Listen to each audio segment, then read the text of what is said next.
I just reached $1 million net worth at 27, and it all started about 5.5 years ago when I started my marketing agency. And then I found GoHighLevel about a year later, about 4.5 years ago. And honestly, a lot of working up to this figure had to do with this software. So I'm going to talk about how I did that today and how you can do the same. But one really important thing I want to point out here is to get to this number, I actually had to make around this much in revenue.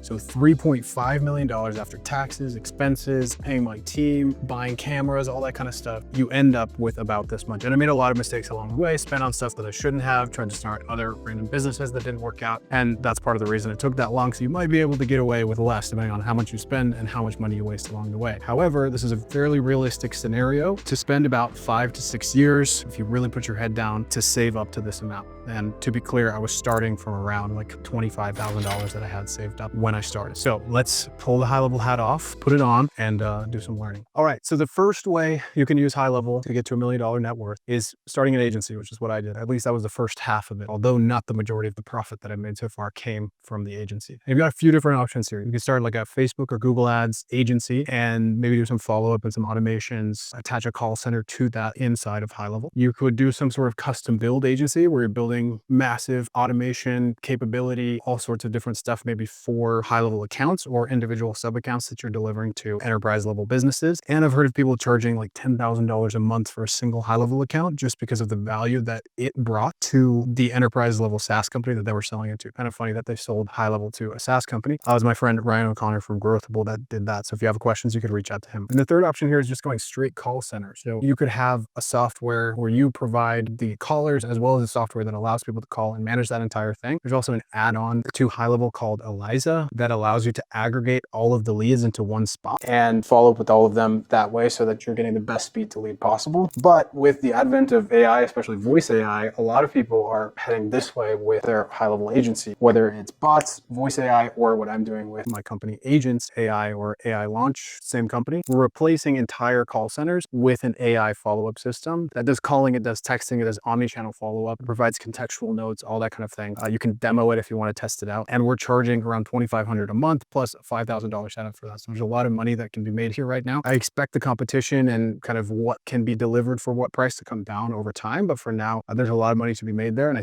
think there will continue to be a lot of money to be made there, especially for people who are paying maybe $5,000, $10,000, $15,000 a month to a call center. Plus they're spending on ads and the call center doesn't even work 24/7. This can work 24/7. It's cheaper. You don't have to pay its payroll taxes, etc. So this is a huge opportunity. There's a lot of people taking advantage of it right now and selling much higher retainers than $2,500 a month to follow up with tons of leads from an AI call plus chat basis. So those are the four main options I see when it comes to an agency. And these aren't hard and fast rules. Honestly, I'm going to show you there's a lot of combo plays you can do. Like I said, combining call center with AI or combining a custom build with some AI or combining a normal ad agency with any of these or some of the other models I'm going to show you. Just take some ideas and build your own custom model out of this. It's not like you have to follow these hard and fast. Cool. So our next model, there's two main options I see here. You can have a coaching plus a SaaS. So that'd be like a high ticket upfront, 6K, 10K, 15K, plus you provide the SaaS on the back end, or potentially an affiliate play, which I'll talk about in a minute, depending on who you're coaching and how that's going. Or you could do the more popular model that's kind of come out in 2024, which is community plus the SaaS. And there's a guy named Will Hurst. He spoke at the GoHighLevel Summit, and this is exactly what he does for gyms. So I think they charge like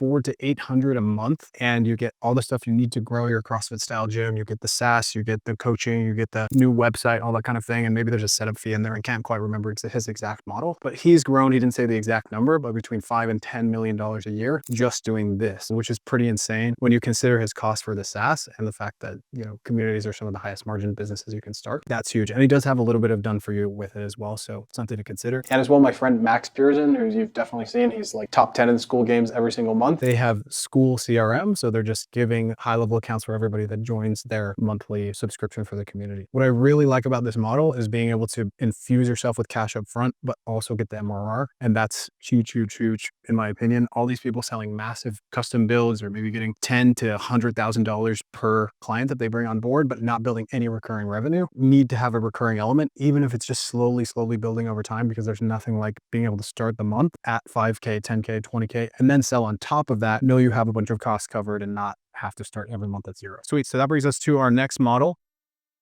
which is just straight up SaaS. And to me, I think there's two models here that you can follow. You've got CRM SaaS, which is just going either broad or niche, but you're selling the entire CRM and the main benefits that people would need on that. That could be anything from a local business to an online coach to enterprise level SaaS companies, like I mentioned. And where HighLevel really excels on the CRM side, if you're just selling the basic features, is going to be pipelines, automations, power dialers, and a dashboard to have all of that in one spot. So if you don't know what to sell when I say CRM SaaS, I'm coming out with a video on that in the near future. So subscribe to see that when it comes out. But the core features are usually going to be the same depending on the niche. And there's plenty of people that have built amazing, amazing businesses on the CRM here. I know of one that's doing over $300,000 a month, personal friend of mine. They picked a niche, they're providing the CRM for them. And not only were they able to cancel all of the other tools they used to be referring their people to, now they own that and they're just focused on building MRR, which is way sexier than, again, starting every month over at zero. Now, this one is what I call solution SaaS. And this is where you're picking a little bit of a smaller piece to solve for the person. So an example, a friend of mine, his name's Clay. He runs a software called Review Harvest, and he only helps with reviews. So how do you get more Google reviews, Facebook reviews, Yelp reviews? And then how do you use those reviews to help you make more sales? So he puts it on their website. He helps them schedule posts with the reviews, etc. That's a really good example of a solution-based SaaS where they just have narrowed in on the one thing that's really going to help people. And there's a clear ROI there, and people aren't overwhelmed and thinking they have to cancel 5 other softwares. Instead, they can just start with him. And then if they're like, hey, do you have a funnel builder? Or hey, do you have a two-way texting software? And that's something he decides he wants to offer to his people. You can just unlock that and let them go in. He might already do that. I'm not quite sure. He can just unlock that feature and say, yeah, go ahead. It's this much extra, or it's free, or whatever. But the main thing you want to focus on here is making a small desired result, which is usually just one thing or maybe 2 things that you're doing for a specific avatar, as easy as possible. So when people sign up for Clay Software Review Harvest, they know Google reviews are not going to be a worry of theirs anymore because it's done such a good job of taking care of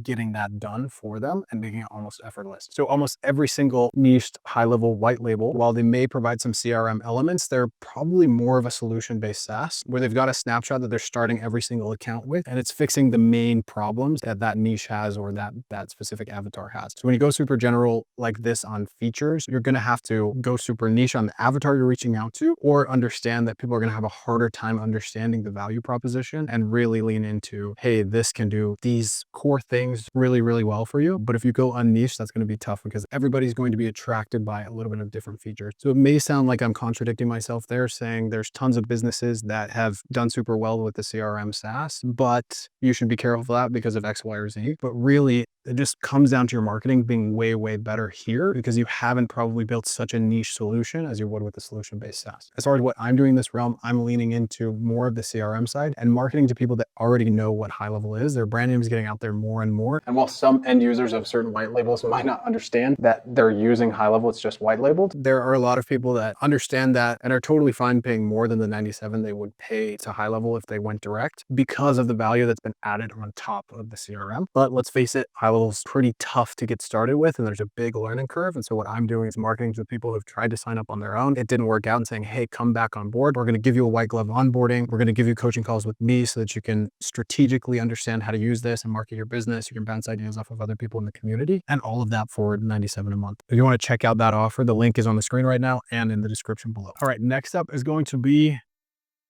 affiliate. And I bet a lot of you are watching this video because you know that I have leaned into this heavily and started to make a lot of money with this. For those that aren't familiar, if you refer someone to HighLevel, they pay you 40% of that person's monthly subscription for life. If they're paying $97, you make about $42 a month. If you're paying $297, you make about $108 a month. If they're paying $497, you make about $200 a month just off of referring them one time. And a lot of people give additional help to those affiliates, but some people don't give any additional help at all. They just make a review video. People click the link. They don't realize that they've been affiliated to them, and HighLevel pays you that for life. And for those of you who are worried about the longevity of that and SaaS companies get greedy, et cetera, I was talking to the CEO himself, Sean Clark, a month ago, and I said, hey, am I still going to be getting HighLevel affiliate commissions in 50 years? And he said, and I quote, I sure hope so. And I know that doesn't engender all the confidence in the world, but then he went on to give me a 5-minute spiel about how unethical it is that he thinks all of these other companies, like certain ones that you've probably heard of, who will say, hey, if you haven't referred anybody in the past 2 years, we're cutting off all your your affiliate income, and you have to keep referring people if you want to keep getting your affiliate commissions. He said he thinks it's super unethical, and when he says lifetime, he absolutely means lifetime. I think what he said, I sure hope so, is just like, hey, it's 50 years in the future. Who knows what's going to have happened between now and then? But while I also don't have a crystal ball and I can't tell, I can tell you that HighLevel is the company I would trust the most to keep paying affiliate commissions longer than anyone else. And usually it's this institutional pressure that comes in once they raise a ton of money and they say, hey, to boost earnings, you really need to cut a lot of these affiliates out. And I know for sure that the leadership team at HighLevel has said that if they sell, it will be in the contract that the affiliate commissions cannot go away. So I think that's about as good as you can get when it comes to affiliate income. For context, there are people making over $200,000 a month just from being an affiliate of HighLevel, pushing it. And there's a lot of pros. There's some cons, but hardly any. And this is a really good model. If you have the right personality and you have the right kind of strengths here, this could be right for you. And there's no shame in going this route. If you don't want to start an agency or a SaaS, if you feel like you could lean into this more heavily and do well with it, you don't necessarily have to start a SaaS or an agency first. I think it certainly helps, but it's not an absolute necessity. So in my mind, there's two types of affiliates. Number one, promotional. Number two, technical. Promotional affiliates, honestly, I think are going to be going away as much as they can in the near future because the FTC is cracking down hard on income claims and just outsized claims in general. So these would be the affiliates, you've probably seen them. They're saying you can start a software company overnight. You're going to make 10K in 90 days or 30 days or whatever it is. And fortunately or unfortunately, a lot of people have made a lot of money promoting that way. I personally don't agree with it. I don't feel right if I say stuff like that, so I don't. And I'm more on the technical side of things, which is I just say, here's how I am doing this, or here's how to do this specific thing and the specific feature. I was at the HighLevel Summit like a month ago, and everyone I talked to about affiliate stuff that hadn't really gotten into the game yet said, hey, I really want to do a little bit of affiliate stuff, or I want to go all in on affiliate stuff, but I don't want to be the guy that stands around on TikTok or Instagram saying, you want to make 10K in 30 days, here's how. And I said to all of them, look, you don't have to. HighLevel already has so much brand power, and there's so many people already knowing about it. They're doing their own marketing. A lot of the promotional affiliates are getting the word out, and you can be the person that's helpful in their journey and really understanding the pieces that you didn't understand. And a lot of those people will choose you as their affiliate instead of the person that they originally found out about HighLevel through. So I think between promotional and technical, everybody has sort of a spectrum on where they feel comfortable landing. Good friends with a lot of the more promotional based affiliates. I may not agree with the way that they promote it, but we're friends, and it's still allowed to do that. The FTC is cracking down on a lot of stuff, so I would be very careful what you say. But another thing to keep in mind about being very promotional, very salesy, overhyping things is A, it degrades your credibility over time, and B, you're going to have higher churn. I don't have numbers because they can't disclose what everybody else is doing in terms of churn and everything, but while my numbers may be lower in terms of new trials and signups every single month, I'm confident that if I just keep not overselling HighLevel and saying, hey, this is how it is, it's actually really hard to get started, and that's why I'm here to help you, and here's the expectations you should have going into this, I'm just trusting that that's going to make my churn way lower than the people who are saying, hey, let's make 10K in 30 days. So what are the pros and cons at the end of the day here? The first pro is you don't have to deal with support. HighLevel is going to do that. Depending on who you are, that's a con because HighLevel support can be very, very hit or miss. When it's good, it's very good. When it's bad, it's very bad. And your churn could be higher because you're outsourcing support to HighLevel. But after people get over the initial hump, hopefully you're helping them with that. You don't ever have to pay a support bill, which is pretty insane. The next one is that it's win, win, win. So HighLevel is winning because they're getting customers and they're keeping those customers longer because you referred them and you're helping them stay.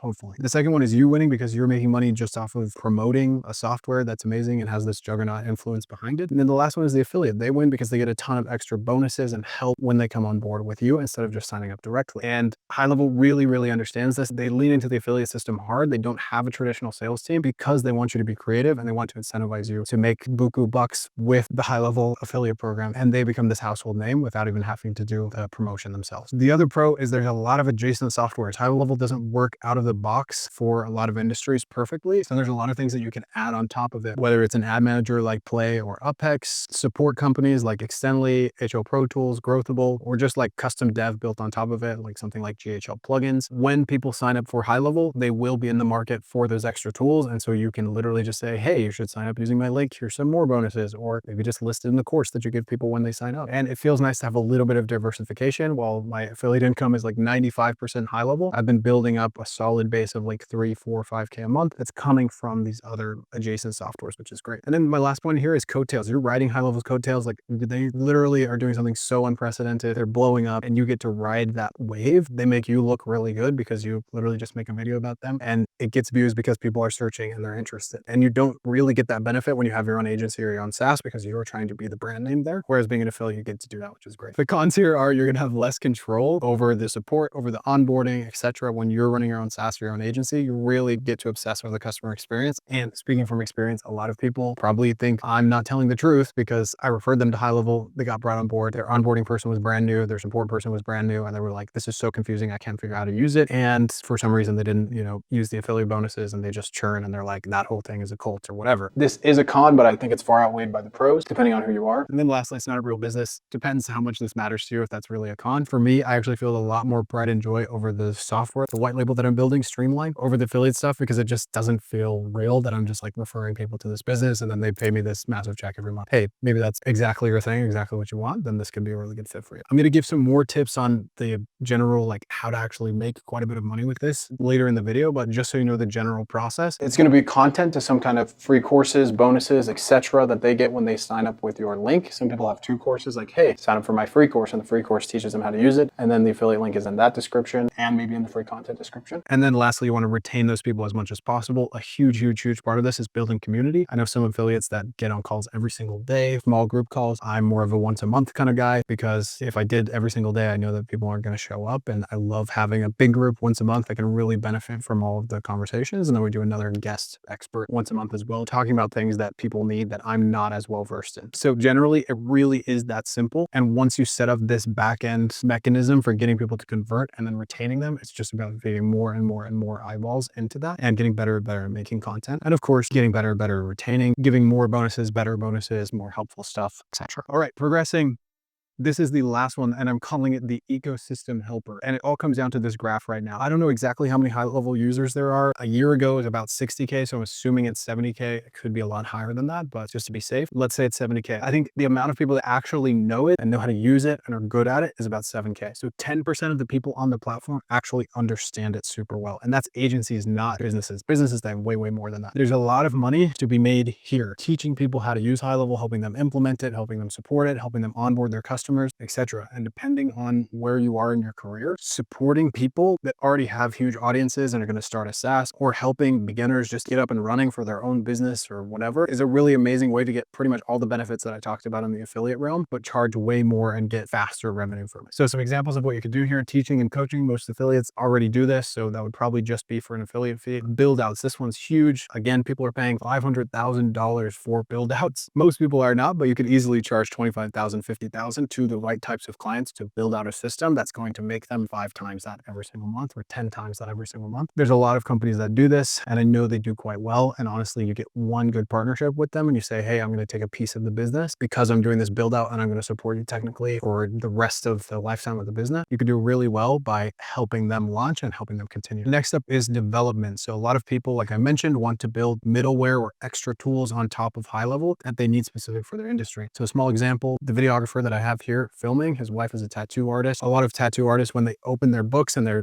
booking out the next 3-4 months, it's this huge ordeal and they have to do everything manually. HighLevel could probably help with 80 to 90% of that. And I was just like, maybe there's 1 or 2 things that this automated system that would talk to people, ask them exactly what they want in their tattoo, ask them to provide examples, etc. Go back and forth and actually book them. Maybe there's 10% that HighLevel can't do natively, but I can guarantee you there's a developer that can do the rest of it. And that's where these people come in. I have a friend that's starting a development agency, small business website, small business tools, whatever. And I was like, dude, you got to get in the HighLevel world because there's tons of people that want to build stuff right now. So if this is your skill, really consider this model. In addition to that is add-ons. This is basically like development. I mentioned GHL plugins before. That's my friend Jason Rule. And they have this thing where if somebody wants a integration built, let's say with a dental software like Open Dental or Dolphin or something like that, it doesn't do what they want it to do. Jason will go to that software, try to get in touch with the developers and say, hey, we want to build this. Can you give us access to your API, whatever? Explain that if they don't, they're missing out on a lot of customers. And then he tells the person person that originally came to him, I have two prices. It's really expensive if you just want to own it, or I'll build it for you if you let me sell it to everybody else too, and that's going to be less. Link below for JHL plugins, by the way. But that's a very small example of the add-ons that exist. The ad management companies I mentioned before, Upex, Play, Ad Launch is another one that has a lifetime deal. Links for all of those below in the description. These are standalone tools that happen to integrate very well with HighLevel and have been launched to the HighLevel community. And if you have an idea for one of those that you think would do really well, totally amazing way to get launched. And I know people are doing very, very, very well with an add-on and not even running a high-level agency or used to run an agency, sold it. They could just focus on the add-on that they built because it was providing so much value to users, and they were easily getting signups because, again, this ecosystem, like everybody knows everybody and they can refer you out like crazy. And then lastly, support and onboarding. Technically, this is add-on. There's a lot of smaller vendors that can help you with onboarding. A lot of virtual assistants in the Philippines and other places that know the software like the back of their hand, maybe don't have the skills or the desire to go start their own white label and try to sell to Americans. So they're trusting you to sell to the Americans or other more affluent countries, and they can handle the onboarding. Or I had a student the other day asking me about, hey, I need people who are really good technically with building websites and funnels and automations, etc. And if that's your skill and you don't want to worry about getting customers at all, you can just plug into like 5 to 20 agencies and be the person that builds out all of that stuff for them. Super, super valuable. And you'll probably have work for the rest of your life doing that. If you want to check out those big 3 support companies, check out this video here because I reviewed them and kind of explained the differences there. And if this sounds like something you'd like to do, but you don't know the system well enough, just go learn it. Get a few customers, service them really, really well, learn the software like the back of your hand, watch my other videos that are very technical, and you're going to be leaps and bounds ahead of everybody that's signing up for HighLevel and thinking that they don't have to know the tech. And then you can insert yourself to any of these things for them and you're going to do very well. Okay, so I promised I'd talk about this combo plays, an agency plus a SaaS. Obviously very, very powerful. Affiliate plus being an ecosystem helper. You imagine the affiliate checks for HO Pro Tools, Extendly every single month. Those guys are doing hundreds of thousands a month. And I know that they've referred a ton of people to HighLevel because obviously it's the perfect connection. So if you have an add-on or other services and you can give people a discount on those if they sign up as an affiliate or even give it for free, it's just this massive win-win where they're not paying any extra money, but you're helping them stick on the software and getting 40% of that every single month. SaaS plus affiliate. This is kind of what I'm doing right now. Part of the play with Streamline is to sign up businesses that know about HighLevel but don't want to sign up directly. But part of it is to target people who want to start an agency or a SaaS, but don't want to have to worry about, hey, I don't know which support company to hire and I can't afford to hire a support company right now. I can't afford to sign up for Upex or Closebot right now. And so what I've done is bundle all of those together, a support company, Upex, Closebot, and HighLevel, and allowed people to launch their agency for just $97 a month instead of like $1,000 a month, which is what all of those tools cost together. And they get their first few accounts for just the $97. And then after that, they just pay $50 per account instead of having to commit to the $1,000 to $1,500 up front. And then when they decide they want to do that, they're ready, their agency is big enough, there's actually an eject button inside of HighLevel. So I just hit eject and I get their affiliate commission automatically. I send all their sub accounts to their own agency and we're good to go. The other thing here is when people churn from being an affiliate, it didn't work out, you can invite them to your SaaS and say, hey, we're gonna have some white glove onboarding, we're gonna help you out. Next one is being an affiliate and an agency. There's a company called Conversionly. I don't know them, but it seems like they do, where they would refer you to HighLevel, build out your entire HighLevel with their probably, 50 to 80% of a snapshot and then customize that for you. But they're slowly building their recurring while charging, 25, 50K for a setup. And then the last one obviously is being an ecosystem helper and having a SaaS. Good example of this is my friend Tim Sabir. He owns GoCSM, which is like an advanced analytics platform to understand what parts of your software people are using. And he's built it on top of HighLevel. So he's helping people out in the ecosystem, but he also has another SaaS that they sell directly to local businesses. Link below for GoCSM. Really cool company, really cool product. So there's obviously an infinite number of these, but just to give you an idea.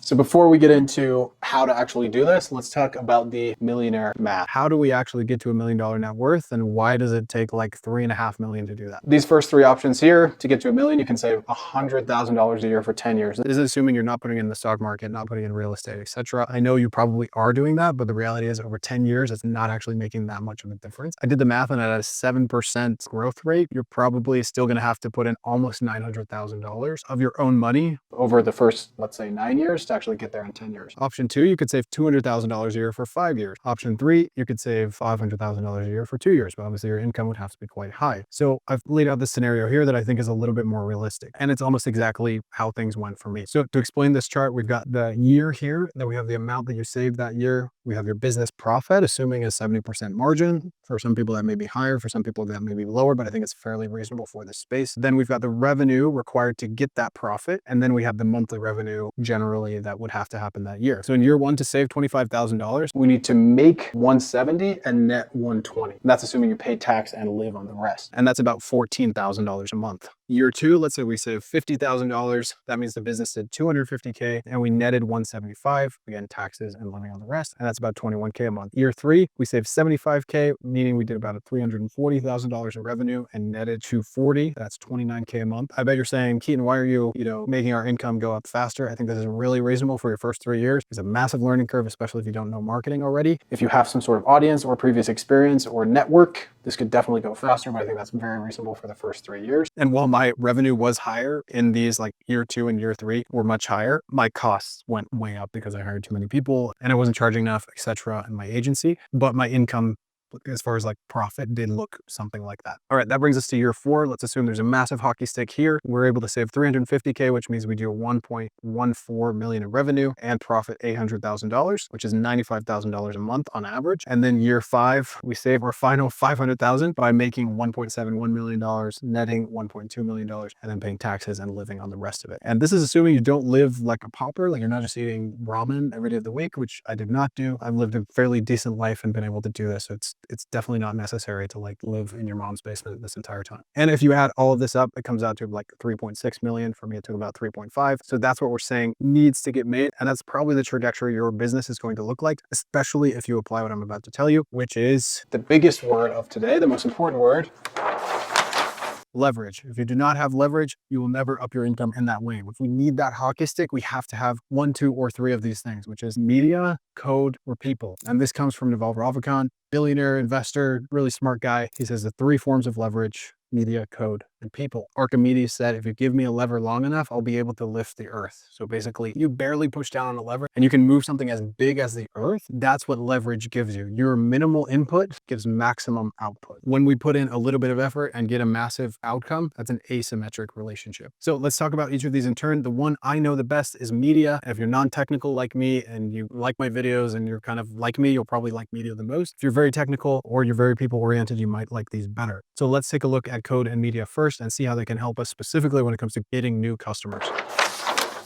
Because if we're going to build to like 1.71 million in revenue in our 5th year, probably going to need a lot of customers unless you're that guy selling high level build outs for 500K, in which case, like, please DM me because I want to talk to you. So let's talk about code. What are some examples of code that give us leverage? Sales funnels. You can build basically a salesperson that's built out of code, which is a landing page that people land on and it sells your product for you. This is what I'm doing with Streamline right now. I'm running ads to a sales funnel. People don't talk to me. They might have a couple questions for my team, which is people, by the way, before they sign up, but I'm getting notifications every single day saying, hey, you got a new subscriber to Streamline because of a sales funnel, which is amazing. In addition to that, email sequences. Every time you set up some automated emails or you send a blast or whatever, that's code working on your behalf, sending out 5,000, 10,000, 20,000 messages. And all you had to do was write it once and click send. That is leverage. Next up, we've got cold email, very similar to email sequences. A lot of people love this. I freaking hate it. I think it's really annoying and it's really hard to set up, but there's a lot of people who are good at that. So, talk to them. But again, a system where you can write the scripts one time and send them tens of thousands of times, huge leverage. Same with cold texting. A lot of people say this is illegal. Actually, the laws are getting a little bit more relaxed on it. I am not telling you to do this. I'm telling you that there are people that do this. You can also do it with WhatsApp. You can also do it with iMessage. There's certain tools. I meant to print out a picture of his face, but my printer wasn't working. My friend Carson Fox, check out his channel. It'll be linked below and there's a picture here. He will tell you all about how to do this as legally as possible. I think it's still a legal gray area, but something like 96% of texts get open within the first 5 minutes, which we all know blows email out of the water. So huge there. And then the next one is LinkedIn or Facebook outreach or Instagram or whatever platform you want to DM on. There are tools that will allow you to do that at scale. Again, write the message once, send it thousands and thousands of times. For Facebook outreach, the one I like is called Leadbook. For LinkedIn, it's called WeConnect. Links for that below. And as my friend Matt Decino says, he loves LinkedIn because it's just like a pay-to-play environment. They're like, hey, you want to just spam everybody? Like, just pay us a certain amount of money and we'll just let you do whatever you want. That's basically how LinkedIn works. And yes, they're always cracking down on spammers, but literally never happens. You can still basically do whatever you want.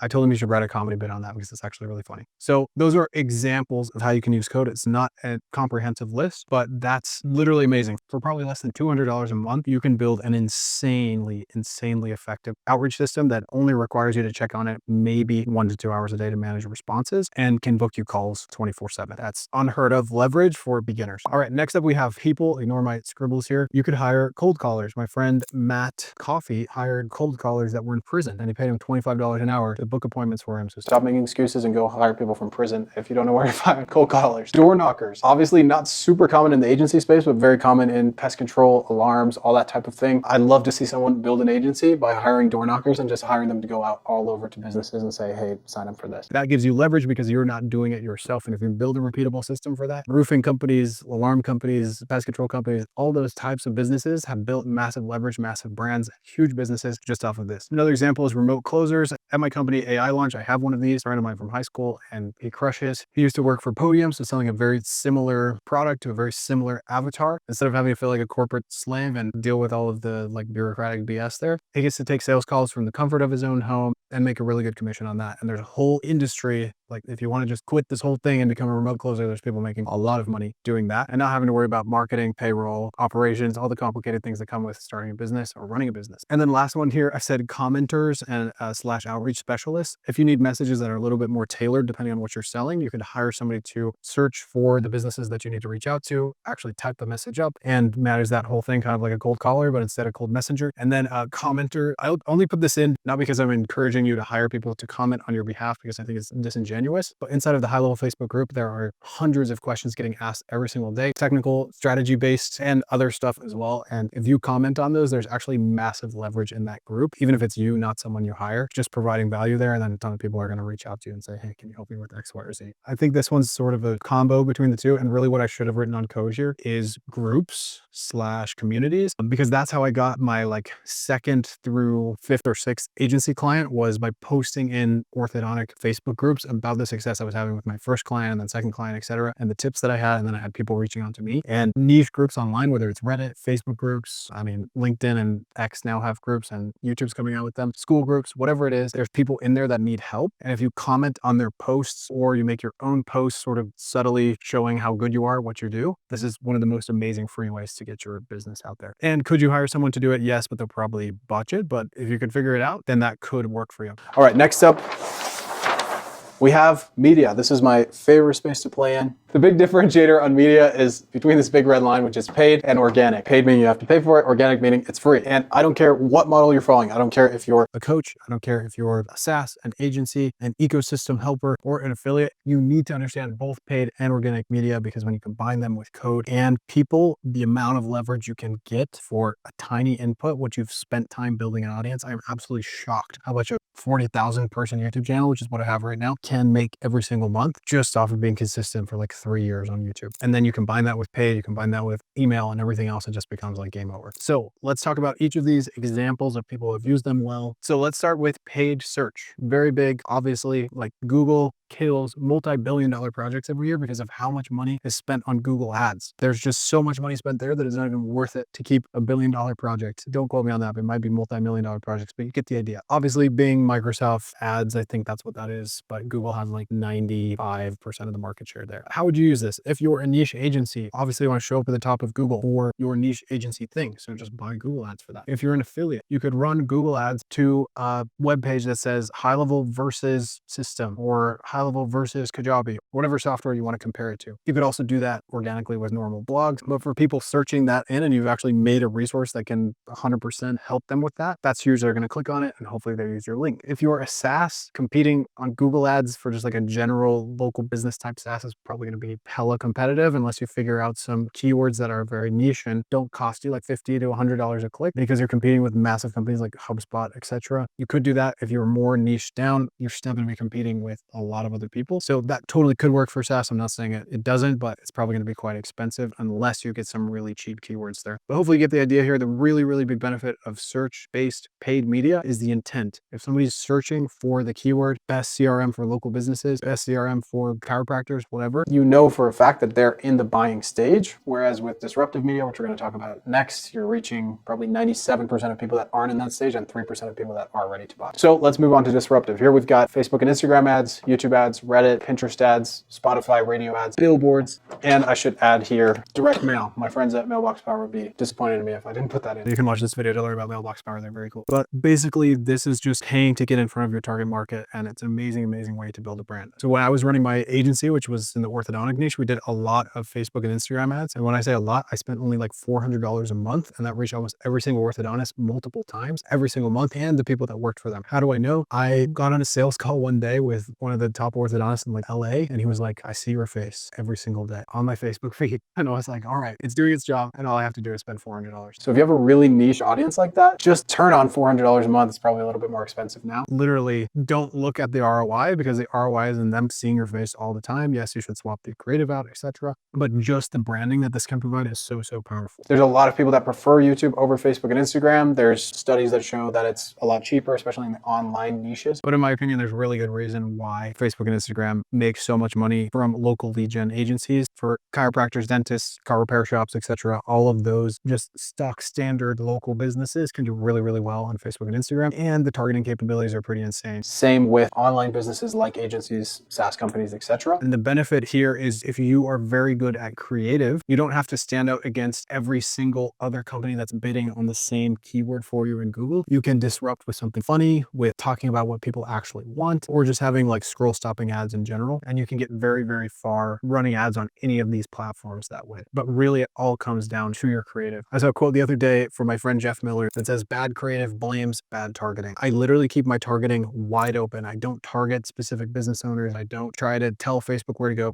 Facebook knows who to show the ads to. I'm not sure about all these other platforms, but they're pretty good at this point. They've built their algorithms. The large language models are at an insane point where they can target exactly who they need to. I don't target at all. I only target based on the message in the ad. So I call out who it is, and then I give them an offer they really want in a very succinct piece of media, whether that's a video or literally just text on a red background or a yellow background or something to stand out. And then I send them to a page where they can buy that thing or sign up for a call. There's this quote, I think it's Jackie Chan or one of the other famous Kung Fu guys. And he said, when I started out, I thought a kick was just a kick. And then I thought it was more complicated than that. And I had to do all of these other things to make the kick the right thing. And then now that I've mastered it, I know that a kick is just a kick. And that's all to say, when you get into paid media, especially, you probably have an intuitive sense of what's going to work in an ad and what you would want to see. And then you get into all of the complicated stuff like cost per click and relevancy scores and all of this other irrelevant information that you're getting. And once you've waded through 5+ years of that, trust me, you realize on the other end, a kick is just a kick, and it's all about putting a good offer in front of the right audience. And the same exact thing goes for billboards or direct mail or some of these more traditional things. It's just about the right message in front of the right audience. It might be harder to target that audience, and it may be a higher barrier to entry. Like a billboard usually costs like $3,000+ a month, depending on where it is in a high traffic area in a big metro. And the benefit of advertising digitally is you can go as low as $1 a day usually. But again, same concept applies. One thing to keep in mind about direct mail is you can target very, very granularly if you get the right data. Let's say you're servicing garage door companies. You can scrape every single address of every single garage door company in the states that you want to target, and you can literally send a letter right to their business address, which is pretty insane. And then you can run ads to them, and you can do email campaigns to them. And that's where the magic starts to happen when they've seen you in multiple places. And again, I don't care what model you're following here. You can advertise to the people that you need to advertise to on these platforms. All right, moving on to organic. Two kinds of organic, long form and short form. Long form, we've got YouTube, pretty much the only platform for long form video. And then we've got blogs for the written word. Short form, we've got video like TikTok, we've got written like Twitter, and then we've got a combination of those like LinkedIn, Facebook, Instagram. So obviously this is a very deep topic, but I think the best way to help you understand how it can apply to you is just giving you examples. So again, my orthodontic marketing agency published YouTube videos about orthodontic marketing of all things, and they did not have high view counts at all. But we were able to close our sales calls so much more easily because they had watched customer interviews, they'd watched tips about how to market your orthodontic practice, and they knew we were real people with a real business because we'd spent a total of maybe 50 hours making some YouTube videos. Obviously, when it comes to affiliate marketing, YouTube is king in my opinion. Blogs may be a close second, but almost every single one of the top high-level affiliates that promotes using organic content has a big YouTube channel or is building a YouTube channel. Next up, blogs. This one actually helped grow my marketing agency as well. We published on topics that we had done keyword research for that were important for orthodontists because they were searching for them. We got the data on that, and we published on how to market for your orthodontic practice, 10 cute holiday marketing ideas for your orthodontic practice, etc. And then they would say, oh, what is this company? Click here, book a call, watch some YouTube videos, etc. Obviously, ranking at the top of Google for free is huge. If you understand SEO and how to create content on blogs, you can reach audiences you never thought you would reach in a really, really effective way because you're basically getting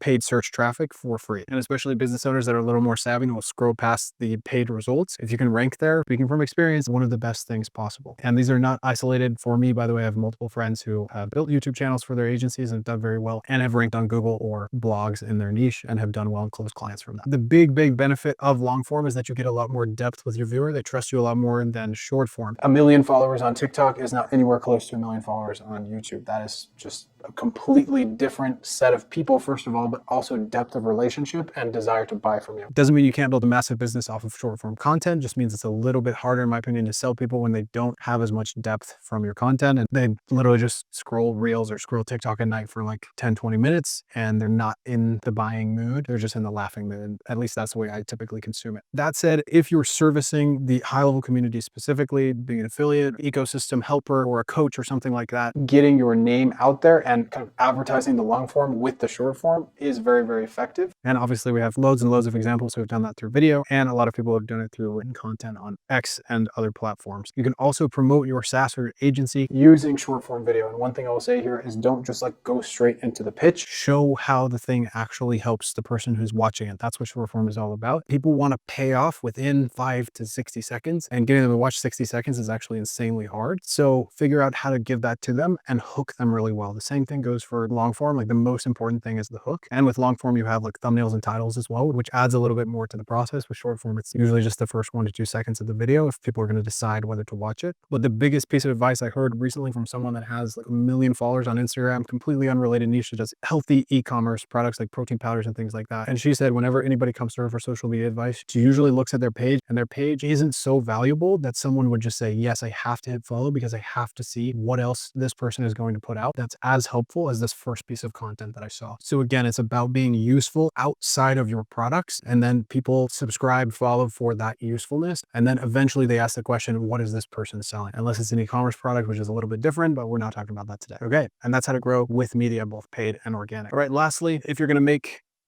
$3.5 million from high level somehow, some way, you're going to have to retain your customer. I don't care how much you hype or overhype something, you can get people to pull out their credit card and pay once. What I want is for you to have those people still paying you 5 or 6 years later, which actually, by the way, I do. My first 3 agency clients that weren't included in the sale are still paying me to this day. So I think I know a thing or two about this. And our retention at my agency was 5 times the industry average. We kept people for about 10 months. Most agencies keep people for 2 months. So even if you do like half of this, you're probably going to be fairly set. Okay, with that said, retention comes down to 3 things. The first one is the results you're providing for them. Results can be a tricky thing, especially in the agency space. I know it well. Just when you think you have it down, you're going to be able to provide copy paste templates and everything's going to work perfectly for the clients. You go into some market or some client or whatever that just doesn't work the way that you wanted it to. That is the name of the game in marketing. Results are variable, and that's why I hate guarantees, and I don't think anybody should use them unless your guarantee is like so sure it's going to happen and it's not based on all of these stupid contingencies. Then I might consider using it to sweeten the deal, not to market the deal. More on that in a minute. But when we talk about results, I have all these things written out, but I actually need to add one at the top that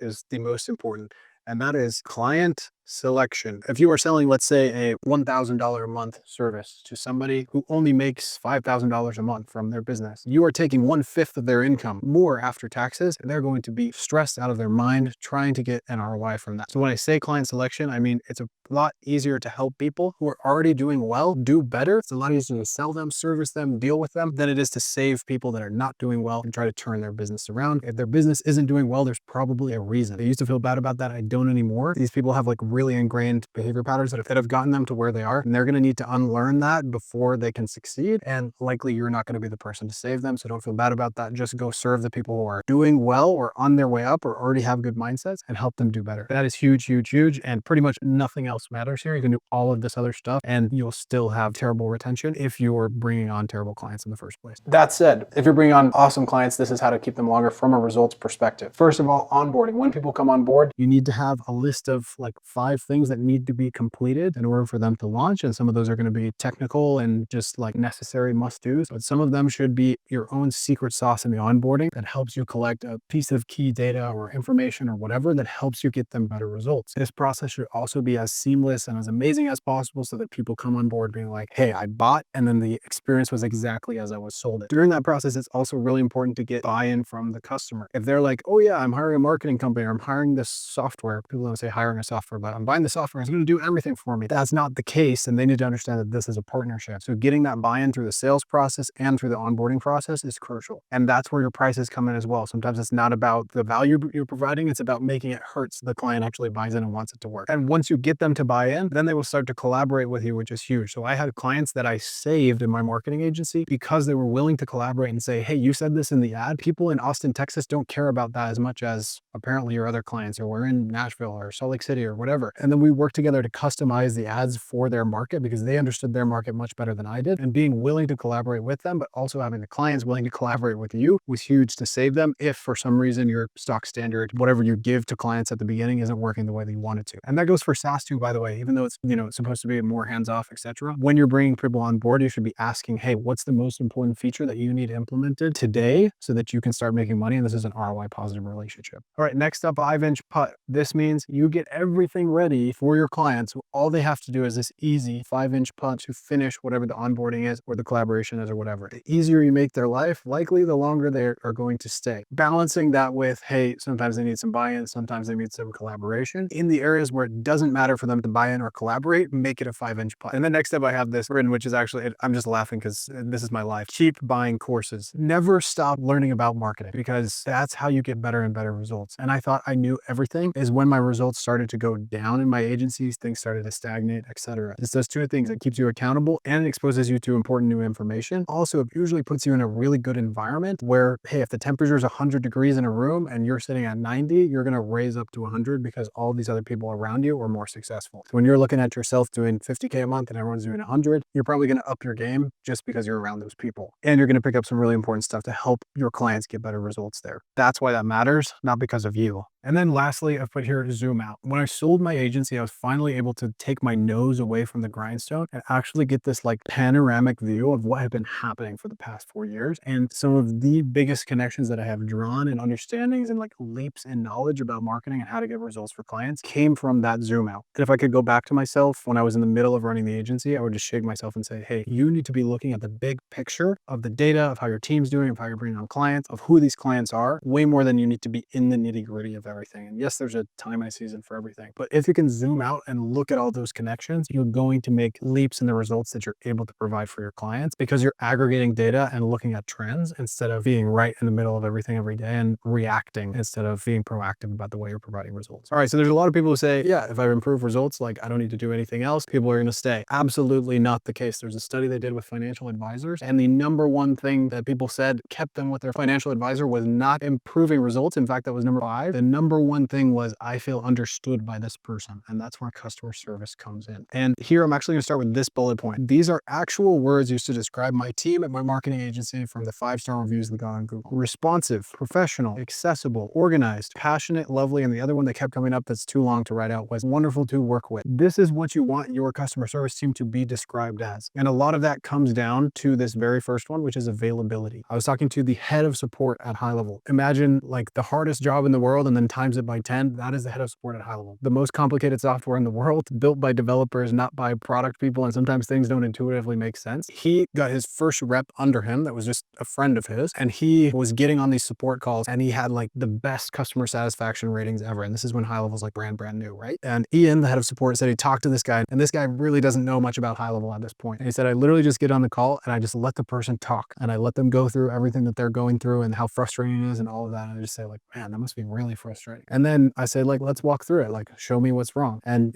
5 times out of 10, it actually fixed it, just showing what was wrong and having somebody to talk to. And those other 5 times they say, look, I'm going to ask somebody and get back to you. But just having somebody who actually really cares, listens to their problem and is available for them, got him a really, really high customer satisfaction rating, which you can take that lesson and apply it tomorrow to get similar results in your business, whatever it is. Next one is welcome gifts. The company I mentioned earlier, Mailbox Power, they integrate with GoHighLevel and you can send automated brownies, cookies, like charcuterie boards, all these random things to your clients just to say thank you. Or you can do it manually. That's what I did at my agency.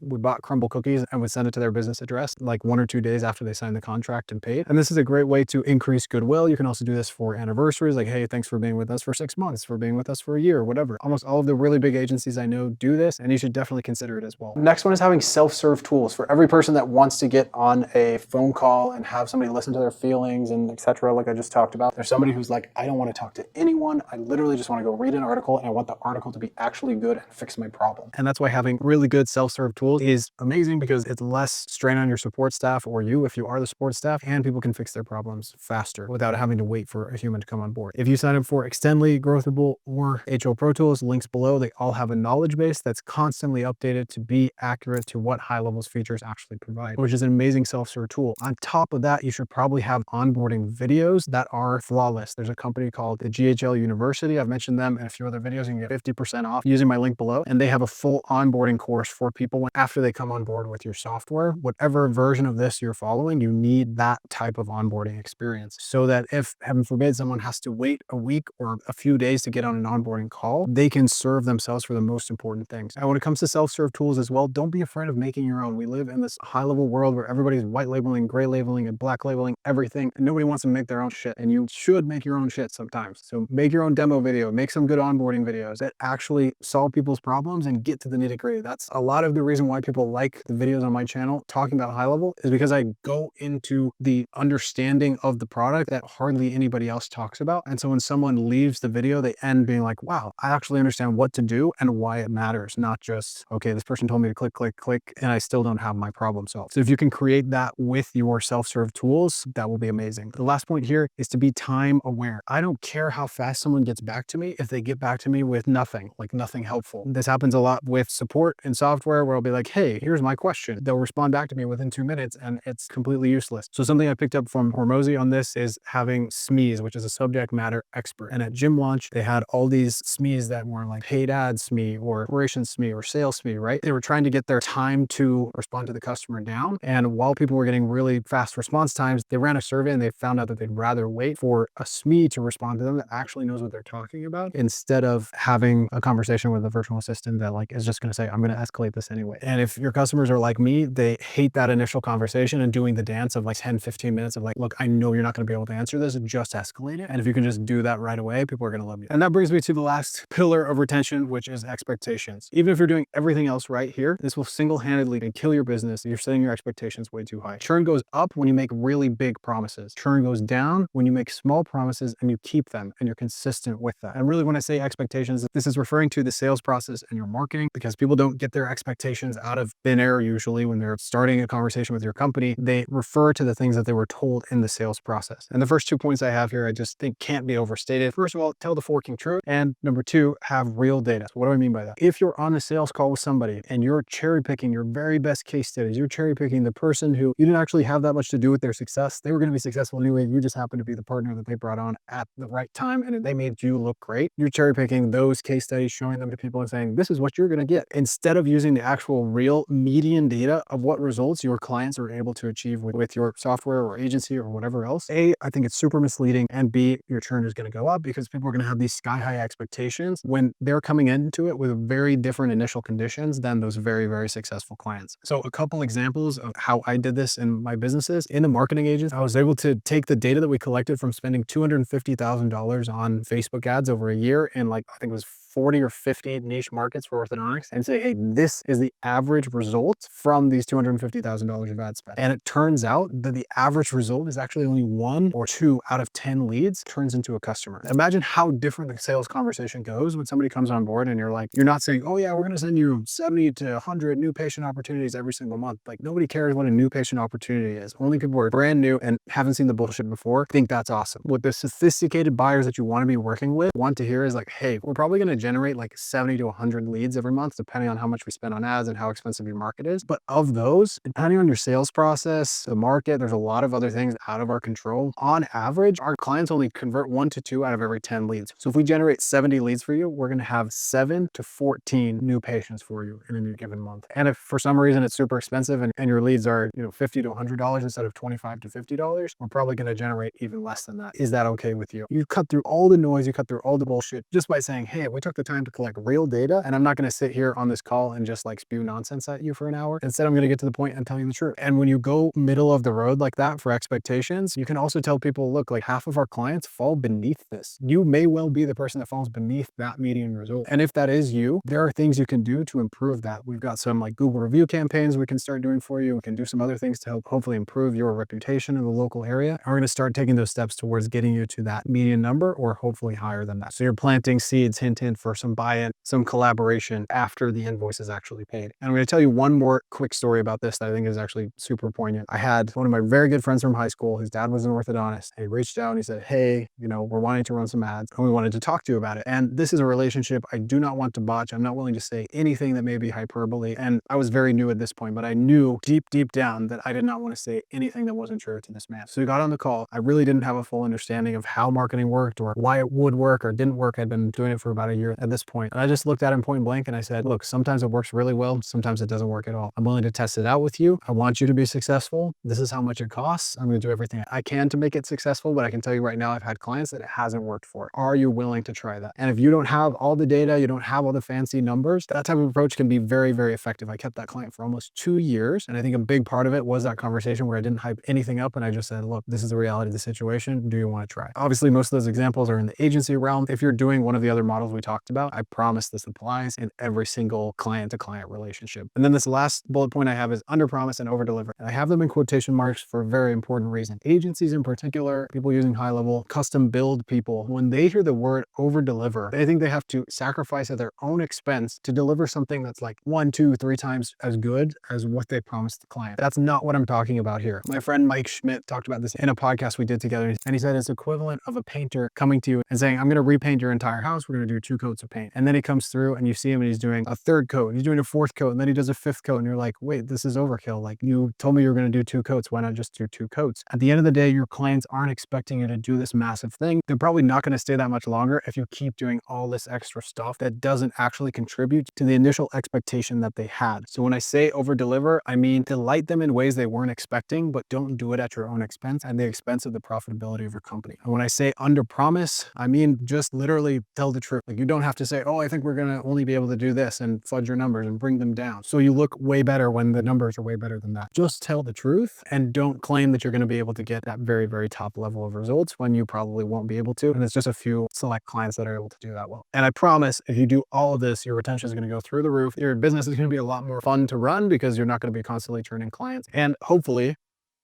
in a few years, you're sending me a DM about how you made $3.5 million and now you're a millionaire. Thanks for watching. If you enjoyed this video, check out this one. See you next time.